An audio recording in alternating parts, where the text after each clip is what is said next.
இந்த கல்வி வளாக சூழலிலும் சமூகத்திலும் பாரதியை கொண்டாடுகிறார்கள், கம்பனை பற்றி அதிகமாக பேசுகிறார்கள். ஆனால் புரட்சி கவிஞரை பேசுவது என்பது இன்றைக்கு ரொம்ப குறைந்திருக்கிறது.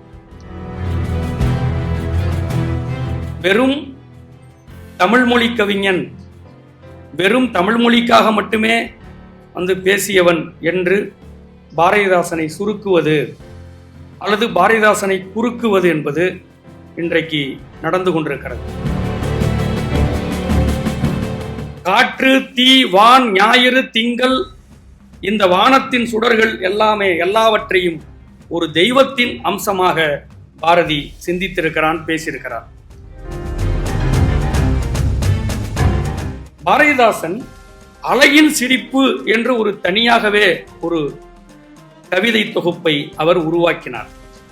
இந்த இயற்கைதான் அழகு என்று சொன்னவர் பாரதிதாசன்.